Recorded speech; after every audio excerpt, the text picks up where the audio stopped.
Risk लेना पसंद है आप लोगों को? आई नो कि दुनिया का टफेस्ट थिंग में से एक थिंग है रिस्क लेना, और ये हर इंसान की एबिलिटी में से एक नहीं होती है, लेकिन बहुत सारे लोग इसको अपनाना चाहते हैं। मुझे भी अपनाने का बहुत ज़्यादा शौक है, लेकिन मसला ये आता है कि हमने किताबों में पढ़ा है कि रिस्क लेना चाहिए, लेकिन एक और चीज़ जो इस पे इम्पैक्ट डालती है वो है कैलकुलेटेड रिस्क। हम लोग नॉर्मल लाइफ में एक नाम सुनते हैं जिसका नाम है रिस्क लेना, लेकिन एक चीज़ जो हमें सोसाइटी नहीं बताती वो है कैलकुलेटेड रिस्क लेना।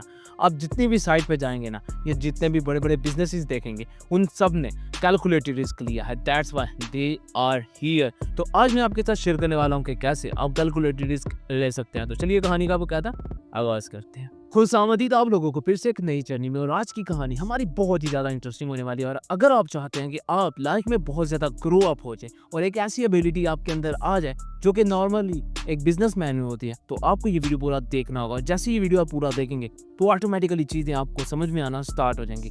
I know this is the most toughest thing, लेकिन अगर हम इसको अरेंज कर लें तो ये हमारे लिए काफ़ी ज़्यादा बेनिफिट हो सकती है। और मैं बात कर रहा हूँ रिस्क टेकिंग की, ना कि रिस्क टेकिंग बल्कि कैलकुलेटेड रिस्क टेकिंग। उसके लिए ये वीडियो आपको पूरा देखना होगा। तो चलिए कहानी को स्टार्ट करने से पहले एक छोटी सी कहानी आप लोगों की बेशक खिदमत है। दुनिया में जितने भी सक्सेसफुल लोग हैं ना, वो लोग सिर्फ और सिर्फ कैलकुलेटेड रिस्क पे बिलीव रखते हैं। कैलकुलेटेड रिस्क बहुत ही ज़्यादा टाइम कंजप्शन उस सूरत में हो जाता है जब हम उसको डिले कर रहे होते हैं, लेकिन अगर आप इसको टाइम टू टाइम कैलकुलेट करते हैं तो यकीन मानिए आपकी रिस्क लेने की एबिलिटी इनहेंस होना स्टार्ट हो जाएगी और आपका calculating style as compare to normal लोगों के बहुत ही ज़्यादा बेहतर हो जाएगा। इसके लिए आपको टोटली एक आधी वीडियोस देखनी पड़ेगी कि कैसे इसको आप रीअरेंज कर सकते हैं। एक दफ़ा ये अरेंज हो गया, उसके बाद हर चीज़ आप मैनेज करेंगे, ना कि दुनिया। तो चलिए आज की कहानी के स्टेप्स का आगाज करते हैं। नंबर 1 है define your goal clearly. Like जो भी चीज़ आपको अपनी लाइफ में चाहिए, आपने उसको सबसे पहले डिफाइन कर लेना है। एकदम क्लियर पिक्चर होनी चाहिए उसकी। अगर क्लियर पिक्चर नहीं है तो आपको मेरा लास्ट वीडियो मिलेगा जो कि आपको हेल्प आउट करेगा कि कैसे आप अपना विजन क्लियर कर सकते हैं। एक दफ़ा चीज़ें क्लियर हो गई हैं, फिर उसको रीडिफाइन कर लें, और डिफाइन करने के बाद एक दफ़ा चीज़ें आपने डिफाइन कर ली, अब उसके बाद आपको उसको क्लियर करना है। मैंने क्लियर पिक्चर बना ली है अपने फ्यूचर की कि मुझे क्या बनना है। उसके लिए अब आपने जो भी स्टेप्स लेने हैं वो आपको बेनिफिट प्रोवाइड करेंगे। याद रहे, एक आधा स्टेप अगर आप मिस करते हैं तो चीज़ें काफ़ी मुश्किल हो जाएंगी, और मैं नहीं चाहता कि मेरी तरह आपकी लाइफ में भी वो सारी मुश्किलात आएँ जो मैंने नॉर्मली लाइफ में देखी हैं। लेकिन अगर आप चाहते हैं कि आपकी लाइफ एज कम्पेयर टू एक नॉर्मल पर्सन के बेहतर हो जाए, तो नेक्स्ट स्टेप आपको यही बताने वाला है। नेक्स्ट स्टेप हमें कहता है gather information and analyse it. अब ऐसा है कि जो भी काम आपने करना है, अगर आप कोई स्टार्टअप करना चाह रहे हैं या आप कोई नया काम स्टार्ट करना चाह रहे हैं, उसके लिए आपको इन्फॉर्मेशन गेन करनी है। अगर आपका बिल्कुल नए सिरे का स्टार्टअप है तो आपने उससे रिलेटेड इन्फॉर्मेशन गेन करनी है। अब जब आपने अपने काम से रिलेटेड इन्फॉर्मेशन गेन कर लिया, रिलेटेड इन्फॉर्मेशन, नया स्टार्टअप होगा तब भी आपको इन्फॉर्मेशन गेन करनी है उससे रिलेटेड चीज़ों की, और जैसे ही वो चीज़ें आप अरेंज कर लेंगे, इन्फॉर्मेशन गेन कर लेंगे। अब इन्फॉर्मेशन में दो तरह की इन्फॉर्मेशन होती है, एक टोटली डिपेंडेंट हो जाती है और दूसरी टोटली इंडिपेंडेंट होती है। अब जो इंडिपेंडेंट होती है ना, वो सिर्फ और सिर्फ रिलेट कर रही होती है, लेकिन जो डिपेंडेंट होती है ना, वो फुल ही सेम होती है। इसमें कोई ज़्यादा डिफरेंस नहीं आ रहा होता। मैंने ये चीज़ें तब एनालाइज़ की थी जब मुझे काम स्टार्ट करना था। मैं मार्केट में गया, मैंने चीज़ों को एनालाइज़ किया, और वहाँ पे मुझे एहसास हुआ कि यस बिल्कुल वही चीज़ें मैंने मार्केट में भी देखी। अब यहाँ पे मसला ये आता है कि लोग इन्फॉर्मेशन गेन करना बिल्कुल नहीं चाहते हैं। आप लोगों ने वो गलती बिल्कुल नहीं करनी। आप लोगों ने इन्फॉर्मेशन गेन करनी है, चाहे वो नेगेटिव हो चाहे पॉजिटिव हो। अगर आप इन दोनों इन्फॉर्मेशन को गेन करोगे तो आपको और भी ज़्यादा आसानी होगी अपना नेक्स्ट स्टेप लेने के लिए। अगर आप नया स्टार्टअप कर रहे हो तब भी, और एक नई जर्नी है तब भी। अगर आप इन चीज़ों को एनालाइज नहीं करोगे तो आपके लिए नुकसान होगा। अब इसमें एनालाइज क्या करना है, आपने चेक करना है कि कौन सी चीज़ बेनिफिट में जा रही है, कौन सी चीज़ प्रॉफिटेबल है और कौन सी चीज़ नहीं। अगर आप इन चीज़ों को एनालाइज करने में सक्सेसफुल हो गए तो आपकी रिस्क लेने की एबिलिटी और भी ज़्यादा इनहेंस हो जाएगी। दो स्टेप्स ने हमें सिर्फ और सिर्फ ये बताया कि पहले स्टेप में आपने अपने गोल को क्लियर करना है और दूसरे स्टेप में आपने इन्फॉर्मेशन गेन करनी है। तो अगर आप लोगों ने मेरा वीडियो यहाँ तक देख लिया, इसका मतलब है कि आपको मेरा वीडियो काफ़ी ज़्यादा इंटरेस्टिंग लग रहा है। और अगर आपको चाहिए इस तरह की मजीद वीडियोस, तो आपको पता है आपने क्या करना है। आपने मेरे चैनल को करना है सब्सक्राइब, वीडियो को करना है लाइक, और एक अच्छा सा कमेंट, क्योंकि इस वीडियो का टॉपिक बहुत ही ज़्यादा इंटरेस्टिंग है और आपको इससे काफ़ी वैल्यूएबल डेटा मिल रहा है। I hope so. और अगर मिल रहा है तो आपने मुझे कमेंट बॉक्स में लास्ट में बताना है। तो नेक्स्ट स्टेप और भी ज़्यादा इंटरेस्टिंग होने वाले हैं। नेक्स्ट चीज़ है weigh the potential of risk and reward. अब ऐसा है कि हम लोगों ने जब इन्फॉर्मेशन गेन की होगी तो वहाँ पर दो चीज़ें होंगी, एक रिवॉर्ड जिसमें आपको बेनिफिट मिल रहा होगा, एक आपका रिस्क जिसमें आपको नुकसान हो रहा होगा।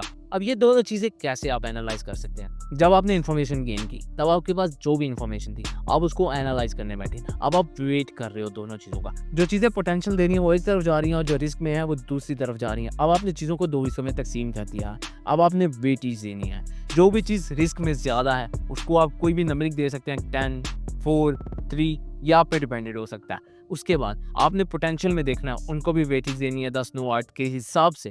फिर आपने उनको जमा करना है। अब आपने चेक करना है किसका वेट ज़्यादा और किसका नहीं। कैलकुलेशन बहुत ही ज़्यादा इम्पैक्ट डालती है। यहाँ पे आपको हेल्प आउट होने वाली है मैथ की। अगर आप मैथ के सोल्यूशन करते आए हैं तो आपको ये चीज़ें काफ़ी ज़्यादा वैल्यूएबल और आसान लगेंगी। लेकिन अगर आपने कभी नहीं की है प्रैक्टिस मैथ की तो यकीन मानिए थोड़ा सा टफ होने वाला है। अगर आप चाहते हैं कि कैसे वेट किया जा सकता है या आप चाहते हैं कि ऐसी वीडियो और आ जाए जो आपको हेल्प आउट करे कि हम कैसे पोटेंशियल चीज़ों को वेट आउट कर सकते हैं, तो आपने मुझे कमेंट बॉक्स में लाजमी बताना है। नेक्स्ट आने वाला वीडियो हम इसी पे बताएंगे जिससे हमें हेल्प आउट होगी कि कैसे हम रिवॉर्ड एंड रिस्क को बैलेंस कर सकते हैं।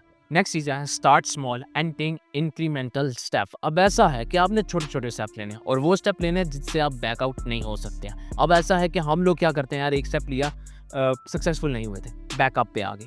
लेकिन ये स्टेप हमें कहा था कि अगर आपने बैकअप पे किए तो आपको दोबारा से रीस्टार्ट करना होगा। लेकिन अगर आप नहीं जाते हैं तो ग्रेट है, क्योंकि जब जब स्टेप लेते जाएंगे वैसे वैसे आप मूव ऑन होते जाएंगे और जैसे जैसे मूव ऑन होते जाएंगे वैसे वैसे चीज़ें और भी ज़्यादा बेहतर होती जाएंगी। लेकिन लोगों का कहना है कि यार क्या ज़रूरत है हमें इतना ज़्यादा कष्ट करने की, एकदम बड़ा स्टेप लेते, बड़ा स्टेप नहीं लेना। एक चीज़ हमेशा याद रखिएगा, छोटे स्टेप का जो भी रिकवरी होती है ना वो बहुत ज़्यादा आसान होती है, लेकिन जो बड़ा स्टेप होता है ना उसकी रिकवरी बहुत ही मुश्किल से होती है। अगर तो आप रिच हैं फिर तो आप बड़े बड़े स्टेप ले सकते हैं, लेकिन अगर आप मिडिल क्लास हैं तो आपको छोटे छोटे स्टेप्स की तरफ ही जाना होगा। क्योंकि मैं भी प्रेफर यही करूँगा।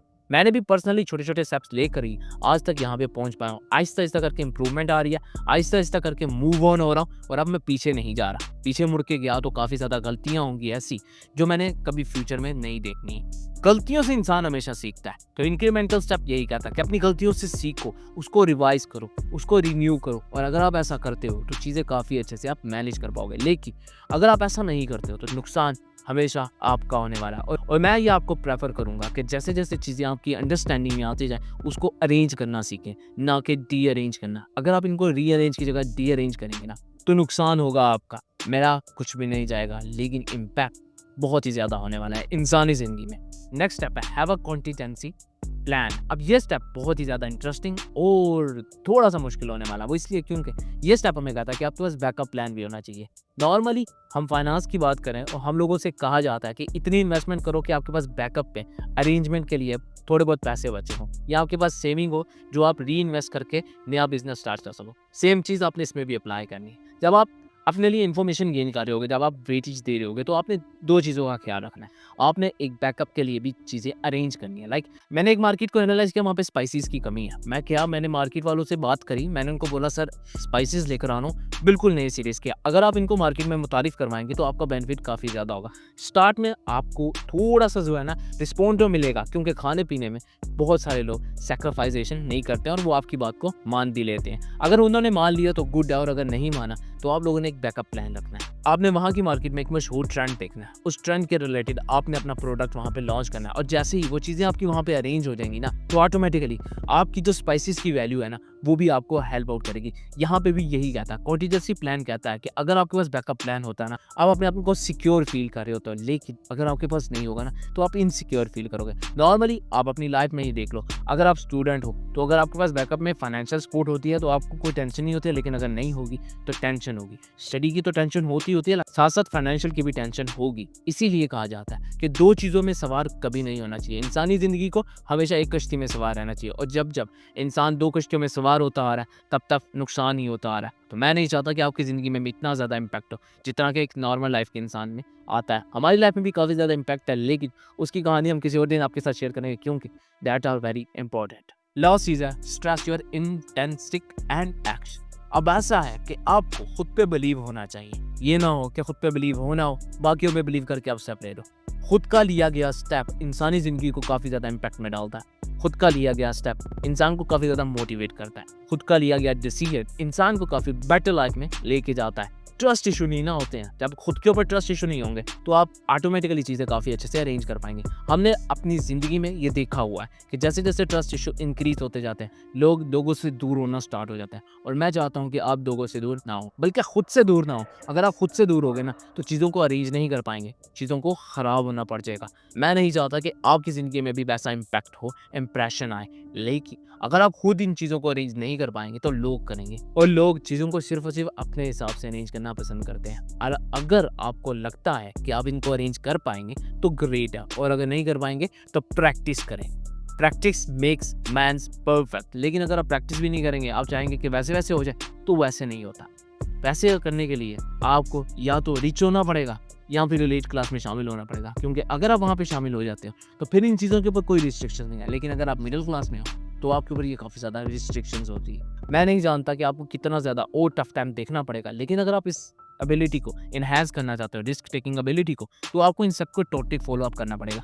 मैंने ये पर्सनली अप्लाई किए थे। पर्सनली अप्लाई करने के बाद मैंने मार्केट में एक नया प्रोडक्ट इनरोल करवाया था। अब मुझे उसका रिव्यू भी काफ़ी अच्छा मिल रहा है, लेकिन नुकसान तो नहीं हो रहा, बेनिफिट भी ठीक ठाक हो रहा है। इसीलिए कहा जाता है चीज़ों को कैलकुलेट करेंगे तो चीज़ें और भी अच्छी अरेंज हो जाएंगी। So this is the story. I hope so कि आपने इसको काफ़ी ज़्यादा एंजॉय किया होगा। लेकिन लास्ट 2 वीडियोज़ पे आपका थोड़ा सा रिस्पॉन्स कम दिखने की वजह से मैं डीमोटिवेट हो रहा, लेकिन फिर भी मैंने अपने आप से कहा नहीं, कोई मसला नहीं है, this is the part of journey. कभी-कभी दिन अच्छे गुजरते हैं और कभी-कभी खराब, क्योंकि मेरी वीडियोज़ पे हंड्रेड ऑफ व्यूज़ भी आए हुए हैं और किसी पे तो आए नहीं है। खैर, कोई मसला नहीं है, मसला है ज़िंदगी साथ-साथ चलती रहती है। So this is the story. और अगर आपको अच्छी लगी है तो आपने पता है क्या करना है, आपने वीडियो को लाइक करना है, सब्सक्राइब करना है और एक अच्छा सा कमेंट करना है। So this is the pretty much end of today's and I will catch you in the next